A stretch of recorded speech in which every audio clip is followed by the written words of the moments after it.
Channagiri police ಠಾಣೆ ಮೇಲೆ ಕಲ್ಲು ತೂರಾಟ ಪ್ರಕರಣಕ್ಕೆ ಸಂಬಂಧಪಟ್ಟಂತೆ ಆದಿಲ್ ಸಾವು ಪ್ರಕರಣ ಸಿಐಡಿಗೆ ವರ್ಗಾವಣೆಯಾಗಿದೆ. ಆರೋಪಿ ಆದಿಲ್ ಪೊಲೀಸ್ ಕಸ್ಟಡಿಯಲ್ಲಿ ಸಾವನ್ನಪ್ಪಿದ್ರು. ಪ್ರಕರಣಕ್ಕೆ ಸಂಬಂಧಪಟ್ಟಂತೆ ಇದೀಗ ಈ ಪ್ರಕರಣವನ್ನ ಲಾಗಿದೆ. ದಾವಣಗೆರೆ ಪೊಲೀಸ್ ವರಿಷ್ಠಾಧಿಕಾರಿ ಉಮಾ ಪ್ರಶಾಂತ್ ಈ ಬಗ್ಗೆ ಹೇಳಿಕೆ ಕೊಟ್ಟಿದ್ದಾರೆ. ಘಟನೆಗೆ ಸಂಬಂಧಪಟ್ಟಂತೆ ಒಟ್ಟು 25 ಜನರನ್ನ ಈವರೆಗೆ ಬಂಧಿಸಲಾಗಿದೆ. ನ್ಯಾಯಾಂಗ ಬಂಧನದಲ್ಲಿ ಇರುವಂತಹ ಬಂಧಿತ ಆರೋಪಿಗಳನ್ನ ವಿಚಾರಣೆ ಮಾಡಲಾಗ್ತಾ ಇದೆ. ಇನ್ನು ಬಂಧಿತವಾಗಿರುವಂತಹ ವ್ಯಕ್ತಿಗಳ ಮೇಲೆ ಯಾವುದೇ ಹಳೆ ಕೇಸ್ಗಳು ಇಲ್ಲ. ಬಂಧಿತರ ಮೇಲೆ ಐಪಿಸಿ 353, 307 ಅನ್ವಯ ಪ್ರಕರಣಗಳು ದಾಖಲಾಗಿದ್ದಾವೆ. ಮರಣೋತ್ತರ ಪರೀಕ್ಷೆ ನಡೆದಿದ್ದು ವರದಿ ಈವರೆಗೂ ಕೂಡ ನಮ್ಮ ಕೈ ಸೇರಿಲ್ಲ. ಮರಣೋತ್ತರ ಪರೀಕ್ಷೆ ಮುಗಿದಿದೆ, ಆದರೆ ಈವರೆಗೂ ಕೂಡ ವರದಿ ನಮ್ಮ ಕೈಗೆ ಸೇರಿಲ್ಲ.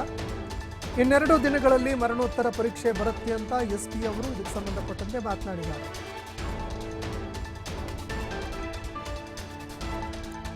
ಇನ್ನು ಚನ್ನಗಿರಿ ಪ್ರಕರಣ ಸಾಕಷ್ಟು ರೀತಿಯಾದಂತಹ ಗೊಂದಲಗಳಿಗೆ ಎಡೆ ಮಾಡಿಕೊಟ್ಟಿತ್ತು. ಎಲ್ಲರೂ ಕೂಡ ಹುಬ್ಬೇರಿಸಿ ನೋಡುವಂತೆ ಮಾಡಿತ್ತು. ಪ್ರಕರಣಕ್ಕೆ ಸಂಬಂಧಪಟ್ಟಂತೆ ಅನೇಕರು ಪೊಲೀಸ್ ಠಾಣೆ ಮೇಲೆ ದಾಳಿ ನಡೆಸುವಂತಹ ಕೆಲಸವನ್ನ ಮಾಡಿದ್ರು. ಪ್ರಕರಣಕ್ಕೆ ಸಂಬಂಧಪಟ್ಟಂತೆ ಇದೀಗ ಯಾರ್ಯಾರು ಬಂಧಿತರಾಗಿದ್ದಾರೆ ಪ್ರಕರಣದಲ್ಲಿ ಅವರ ಮೇಲೆ ಹಳೆ ಕೇಸ್ಗಳು ಇರಲಿಲ್ಲ. ಬಂಧಿತರ ಮೇಲೆ 353, 307 ಅಡಿಯಲ್ಲಿ ಪ್ರಕರಣಗಳು ದಾಖಲಾಗಿದ್ವು. ಚನ್ನಗಿರಿ ಪೊಲೀಸ್ ಠಾಣೆ ಮೇಲೆ ಕಲ್ಲು ತೂರಾಟ ಪ್ರಕರಣಕ್ಕೆ ಸಂಬಂಧಪಟ್ಟಂತೆ ಇದೀಗ ಜಿಲ್ಲಾ ವರಿಷ್ಠಾಧಿಕಾರಿಗಳು ಹೇಳಿಕೆ ಕೊಟ್ಟಿದ್ದಾರೆ. ಆದಿಲ್ ಸಾವು ಪ್ರಕರಣಕ್ಕೆ ಸಂಬಂಧಪಟ್ಟಂತೆ ತನಿಖೆಯನ್ನ ಸಿಐಡಿ ಅಧಿಕಾರಿಗಳಿಗೆ ನಾವು ವರ್ಗಾವಣೆ ಮಾಡ್ತಾ ಇದ್ದೀವಿ ಅಂತ ಮಾತನಾಡಿದ್ದಾರೆ. ಸಿಗುತ್ತೆ, ತನಿಖೆ ಕೊಡ್ತಾರೆ, ಸಿಗುತ್ತೆ 1 or 2 days ಅಂತ ಇದ್ದಾರೆ. ಬಟ್ ಈಗ ಪ್ರಾಥಮಿಕ ವರದಿ ಅದು ಪ್ರಾಥಮಿಕ ವರದಿನೇ ಇರ್ತದೆ. ಕೊನೆಗೆ ಈಗೇನು ಅಂತಿಮ ವರದಿ ಕೂಡ ಬರಬೇಕಾಗ್ತದೆ. ಸೊ ಹಾಗಾಗಿ ತೊಗೊಂಡಾದ್ಮೇಲೆ ಅದು ಇನ್ನೂ ನನ್ನ ಕೈ ಸೇರಿಲ್ಲ. ತನಿಖಾಧಿಕಾರಿಗಳ ಕೈ ಹತ್ರ ಇರ್ತದೆ, ನಾನು ನೋಡ್ತೀನಿ ಏನಾಗಿದೆ ಅಂತ.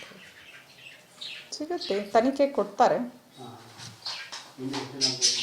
ಸಿಗುತ್ತೆ 1 or 2 days ಅಂತ ಇದ್ದಾರೆ. ಬಟ್ ಈಗ ಪ್ರಾಥಮಿಕ ವರದಿ ಅದು ಪ್ರಾಥಮಿಕ ವರದಿನೇ ಇರ್ತದೆ. ಕೊನೆಗೆ ಈಗೇನು ಅಂತಿಮ ವರದಿ ಕೂಡ ಬರಬೇಕಾಗ್ತದೆ. ಸೊ ಹಾಗಾಗಿ ತೊಗೊಂಡಾದ್ಮೇಲೆ ಅದು ಇನ್ನೂ ನನ್ನ ಕೈ ಸೇರಿಲ್ಲ. ತನಿಖಾಧಿಕಾರಿಗಳ ಕೈ ಹತ್ರ ಇರ್ತದೆ, ನಾನು ನೋಡ್ತೀನಿ ಏನಾಗಿದೆ.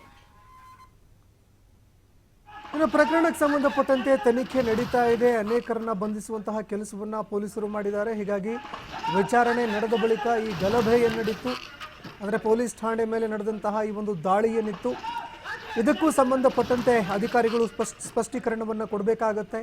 ಇಂಟೆಲಿಜೆನ್ಸ್ ಏನಾಗಿತ್ತು, ಅದೇ ರೀತಿಯಾಗಿ ಈ ರೀತಿಯಾಗಿ ಏಕಾಏಕಿ ದಾಳಿ ಆಗೋದಕ್ಕೆ ಕಾರಣ ಏನಾಯಿತು, ಅದೇ ರೀತಿಯಾಗಿ ಆದಿಲ್ನ ಸಾವಿಗೆ ಪ್ರಮುಖ ಕಾರಣವೇನಾಯಿತು, ಇದೆಲ್ಲದಕ್ಕೂ ಸಂಬಂಧಪಟ್ಟಂತೆ ಉತ್ತರವನ್ನು ಕೊಡಲೇಬೇಕಾಗತ್ತೆ, ಸ್ಪಷ್ಟೀಕರಣ ಸಿಗಲೇಬೇಕಾಗತ್ತೆ. ಇನ್ನು ಮತ್ತೊಂದೆಡೆಯಲ್ಲಿ ಶಾಸಕರು ಇದಕ್ಕೆ ಸಂಬಂಧಪಟ್ಟಂತೆ ಮಟ್ಕ ಆಟವನ್ನು ಆಡಿಸ್ತಾ ಇದ್ರು. ಹೀಗಾಗಿ ಆತನನ್ನು ಅರೆಸ್ಟ್ ಮಾಡಿದ್ವಿ ಅಂತ ಒಂದೆಡೆ ಪೊಲೀಸರು ಹೇಳ್ತಾ ಇದ್ದಾರೆ.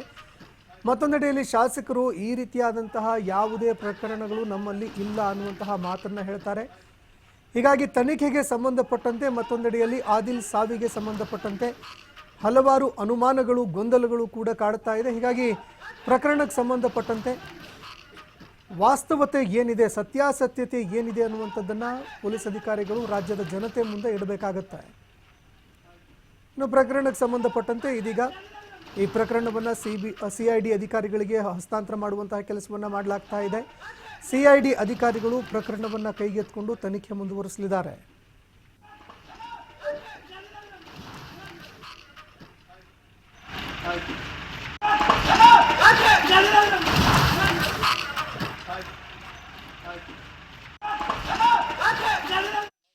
ತೊಗೊಂಡಾದ್ಮೇಲೆ ಅದು ಇನ್ನೂ ನನ್ನ ಕೈ ಸೇರಿಲ್ಲ. ತನಿಖಾಧಿಕಾರಿಗಳ ಕೈ ಹತ್ರ ಇರ್ತದೆ, ನಾನು ನೋಡ್ತೀನಿ ಏನಾಗಿದೆ ಅಂತ. ಸಿಗುತ್ತೆ, ತನಿಖೆ ಕೊಡ್ತಾರೆ, ಸಿಗುತ್ತೆ 1 or 2 days ಅಂತ ಇದ್ದಾರೆ. ಬಟ್ ಈಗ ಪ್ರಾಥಮಿಕ ವರದಿ ಅದು ಪ್ರಾಥಮಿಕ ವರದಿನೇ ಇರ್ತದೆ. ಕೊನೆಗೆ ಈಗೇನು ಅಂತಿಮ ವರದಿ ಕೂಡ ಬರಬೇಕಾಗ್ತದೆ. ಸೊ ಹಾಗಾಗಿ ತೊಗೊಂಡಾದ್ಮೇಲೆ ಅದು ಇನ್ನೂ ನನ್ನ ಕೈ ಸೇರಿಲ್ಲ. ತನಿಖಾಧಿಕಾರಿಗಳ ಕೈ ಹತ್ರ ಇರ್ತದೆ, ನಾನು ನೋಡ್ತೀನಿ ಏನಾಗಿದೆ ಅಂತ. ಸಿಗುತ್ತೆ, ತನಿಖೆ ಕೊಡ್ತಾರೆ. ಇದುವರೆಗೂ ನಿನ್ನೆ ನಡೆದಂತಹ ಚನ್ನಗಿರಿ ಪ್ರಕರಣದಲ್ಲಿ ನಾವು 25 ಜನರನ್ನು ಅರೆಸ್ಟ್ ಮಾಡಿದ್ದೀವಿ. ಈಗಾಗಲೇ ನ್ಯಾಯಾಂಗ ಬಂಧನಕ್ಕೆ ಕೂಡ ಒಪ್ಪಿಸಲಾಗಿದೆ. ಯಾವುದ್ರ ಬಗ್ಗೆ ವರದಿ?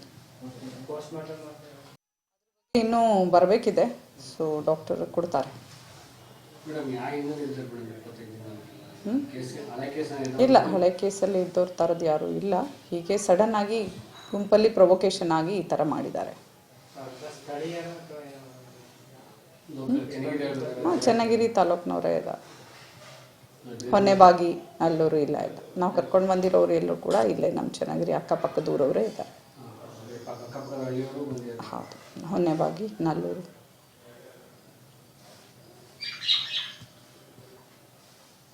ಮತ್ತೆ ಅದ್ರ ಬಗ್ಗೆ ಹೇಳಿದ್ನಲ್ಲ ನಿಮಗೆ.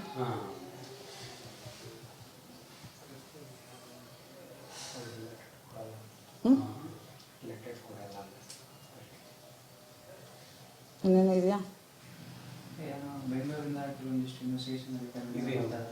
ಹಾಂ, ಅದು ಈಗ ನೆಕ್ಸ್ಟು CID ತನಿಖೆಗೆ ಹೋಗ್ತದೆ. ಅವ್ರು ಬಂದು ಫರ್ದರ್ ಇನ್ವೆಸ್ಟಿಗೇಷನ್ ಮಾಡ್ತಾರೆ. ಈಗೇನು ಇಲ್ಲಿವರೆಗೆ ಏನು ಮಾಡಿದ್ದೀವಿ ಅದು ನಮ್ಮ ಸ್ಥಳೀಯ ಪೊಲೀಸರಿಂದ ಇನ್ಕ್ವೆಸ್ಟು ಜುಡಿಷಿಯಲ್ ಮ್ಯಾಜಿಸ್ಟ್ರೇಟ್ರ ಪ್ರೆಸೆನ್ಸಲ್ಲಿ ಮಾಡಿಸಿದ್ದೀವಿ. ಈಗ ನೆಕ್ಸ್ಟ್ ಏನಿದೆ ಅವರು CID ಅವರು ಮುಂದಿನ ಪ್ರಕರಣವನ್ನು ವರ್ಗಾವಣೆ ಮಾಡ್ತೇವೆ. ಈಗಾಗಲೇ ಅದ್ರ ಸಂಬಂಧ ಕರೆಸ್ಪಾಂಡೆನ್ಸು ಕೂಡ ಮಾಡಿದ್ದೇವೆ, ಈಗ ಬಂದಿದ್ದಾರೆ. ಅದು ಕೂಡ ಇವತ್ತು ಪ್ರಕ್ರಿಯೆ ಆಗ್ತದೆ.